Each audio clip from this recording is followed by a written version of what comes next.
ಕರ್ನಾಟಕ ಸರ್ಕಾರ ಮಾನ್ಯ ಮುಖ್ಯಮಂತ್ರಿಗಳು ಮಾನ್ಯ ಶಿಕ್ಷಣ ಸಚಿವರು ತಗೊಂಡಂಥ ತೀರ್ಮಾನ ಕರ್ನಾಟಕದ ಮಕ್ಕಳ ಭವಿಷ್ಯ ಮತ್ತು ಬದುಕು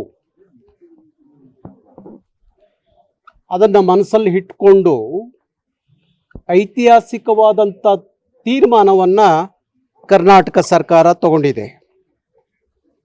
ಕನ್ನಡ ಮಕ್ಕಳ ಶಾಪ ವಿಮೋಚನೆ ಆಗಿದೆ ಅಂತ ಹೇಳಿ ನಾನು ಹೇಳಲಿಕ್ಕೆ ಇಷ್ಟಪಡ್ತೇನೆ. ಹಿಂದಿಯ ಹೇರಿಕೆ, ಹಿಂದಿಯ ದಬ್ಬಾಳಿಕೆ ಎಷ್ಟರ ಮಟ್ಟಿಗೆ ಕನ್ನಡದ ಮಕ್ಕಳ ಭವಿಷ್ಯವನ್ನು ಹಾಳು ಮಾಡ್ತಿತ್ತು ಅಂದರೆ 2024ರಲ್ಲಿ ಒಂದು ಹಿಂದಿ ಸಬ್ಜೆಕ್ಟಿಂದ ಭಾಷೆಯಿಂದ ಸುಮಾರು 90,000 ಮಕ್ಕಳು SLCಯಲ್ಲಿ ಫೇಲ್ ಆದಂಥದ್ದು. 2025ರಲ್ಲಿ 1,40,000 ಮಕ್ಕಳು ಒಂದು ಹಿಂದಿ ಭಾಷೆಯ ಸಬ್ಜೆಕ್ಟಿಂದ ಫೇಲ್ ಆದಂಥದ್ದು. ಪ್ರತಿ ವರ್ಷ ಲಕ್ಷಾಂತರ ಮಕ್ಕಳ ಭವಿಷ್ಯ ಹಾಳು ಮಾಡ್ತಿದ್ದಂಥ ಹಿಂದಿ ಭಾಷೆಯ ಒಂದು ಸಬ್ಜೆಕ್ಟು ಒಂದು ವರ್ಷ ನಮ್ಮ ಮಕ್ಕಳ ಭವಿಷ್ಯ ಹಿಂದೆ ಹೋಗ್ತಿದ್ದಂಥ ಕಾಲ. ಬಹುಶಃ ನಿನ್ನೆ ತಗೊಂಡಂಥ ಕರ್ನಾಟಕ ಸರ್ಕಾರ ತಗೊಂಡಂಥ ತೀರ್ಮಾನ ಕನ್ನಡ ಮಕ್ಕಳ ಇಲ್ಲಿವರೆಗೂ ಏನು ಶಾಪಗ್ರಸ್ತರಾಗಿದ್ದಂಥ ಮಕ್ಕಳ ವಿಮೋಚನೆ ಆಗಿದೆ ಅಂತ ಹೇಳಿ ನಾನು ಹೇಳಲಿಕ್ಕೆ ಇಷ್ಟಪಡ್ತೀನಿ. ಅದಕ್ಕಾಗಿ ಕರ್ನಾಟಕ ಸರ್ಕಾರವನ್ನು, ಮಾನ್ಯ ಮುಖ್ಯಮಂತ್ರಿಗಳನ್ನು, ಮಾನ್ಯ ಶಿಕ್ಷಣ ಸಚಿವರಾಗಿರುವಂಥ ಮಧು ಬಂಗಾರಪ್ಪನವ್ರನ್ನ ಕರ್ನಾಟಕದ ಕನ್ನಡಿಗರ, ಕನ್ನಡದ ಮಕ್ಕಳ ಪರವಾಗಿ ನಾನು ವಿಶೇಷವಾಗಿ ಅಭಿನಂದಿಸ್ತೇನೆ. ಇಂಥ ತೀರ್ಮಾನ ಆಗಬೇಕು.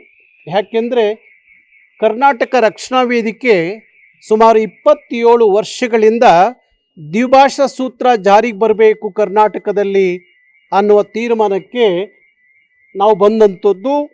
ನಿರಂತರವಾಗಿ ಆ ಚಳವಳಿಯನ್ನು ಮಾಡಿಕೊಂಡು ಬಂದಂಥದ್ದು. ಈಗ ನಿನ್ನೆ ನಾನು ಸನ್ಮಾನ್ಯ BJPಯ ರಾಜ್ಯಾಧ್ಯಕ್ಷರಾಗಿರುವಂಥ ವಿಜೇಂದ್ರ ಅವರ ಹೇಳಿಕೆಯನ್ನು ಗಮನಿಸಿದೆ. ಅವರು ಹಿಂದಿ ಕಲಿಕೆಯನ್ನು ಕೈಬಿಟ್ಟ ಕಾರಣಕ್ಕೆ ಕನ್ನಡದ ಮಕ್ಕಳ ಭವಿಷ್ಯದ ಬಗ್ಗೆ ಮಾತಾಡಿದ್ದಾರೆ. ಯಾವ ಹಿಂದಿಯಿಂದ ಕನ್ನಡದ ಮಕ್ಕಳ ಭವಿಷ್ಯ ಹಸನಗೊಂಡಿಲ್ಲ, ಬದುಕನ್ನು ಹಿಂದಿ ಕಟ್ಟಿಕೊಟ್ಟಿಲ್ಲ, ಅದನ್ನು ವಿಜೇಂದ್ರ ಅವರು ಅರ್ಥ ಮಾಡಿಕೊಳ್ಳಿ. ಹಿಂದಿಯ ಭಾರತ ಅಲ್ಲ, ಭಾಷಾ ಆಧಾರಗಳ ಮೇಲೆ ಭಾರತದ ಒಂದು ಒಕ್ಕೂಟ, ಭಾಷೆಗಳ ಒಳಗೊಂಡಂಥದ್ದೇ ಒಂದು ರಾಜ್ಯಗಳು, ಆ ರಾಜ್ಯಗಳ ಒಕ್ಕೂಟವೇ ಭಾರತ ಅನ್ನೋದು ಪರಿಕಲ್ಪನೆ ಅಧ್ಯಕ್ಷರಿಗಿದ್ದರೆ ಒಳ್ಳೆಯದು. ಮತ್ತು ಇವತ್ತು ಪಕ್ಕದ ಮಹಾರಾಷ್ಟ್ರವನ್ನು, ಅವ್ರದ್ದೇ ಸರ್ಕಾರ ಇದೆಯಲ್ಲ, ಮಹಾರಾಷ್ಟ್ರದಲ್ಲಿ BJP ಅವ್ರದ್ದೇ ಸರ್ಕಾರ ಇದೆ. ಅಲ್ಲಿ ತ್ರಿಭಾಷಾ ಸೂತ್ರವನ್ನು ಕೈಬಿಟ್ಟು ದ್ವಿಭಾಷಾ ಸೂತ್ರವನ್ನು ಜಾರಿಗೆ ತಂದ್ರಲ್ಲ, ಯಾಕೆ ಅವರಿಗೆ ಪಾಠ ಹೇಳಲಿಲ್ಲ ವಿಜೇಂದ್ರ ಅವರು ಮತ್ತು ಅವರ ಪಕ್ಷದ ವರಿಷ್ಠರು ಯಾಕೆ ಪಾಠ ಹೇಳಲಿಲ್ಲ?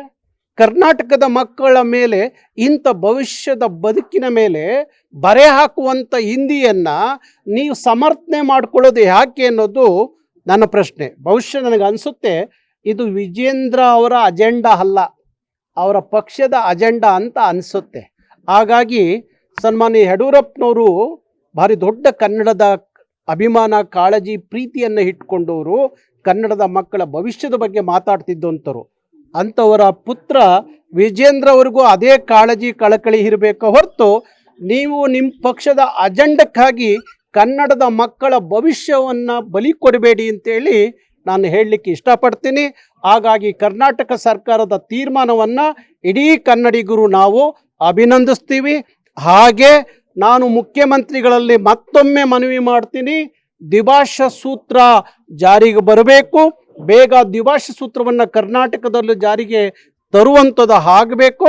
ಅದಕ್ಕಾಗಿ ನಮ್ಮ ಚಳುವಳಿ ಮತ್ತೆ ನಾವು ಪ್ರಾರಂಭ ಮಾಡ್ತಾ ಇದ್ದೀವಿ. ಕರ್ನಾಟಕದಲ್ಲಿ, ಇಡೀ ರಾಜ್ಯದಲ್ಲಿ ದ್ವಿಭಾಷಾ ಸೂತ್ರ ಜಾರಿಗೆ ಬರಬೇಕು ಅನ್ನೋ ಆಂದೋಲನಕ್ಕೆ ಕರ್ನಾಟಕ ರಕ್ಷಣಾ ವೇದಿಕೆ ಮುಂದಾಗುತ್ತೆ.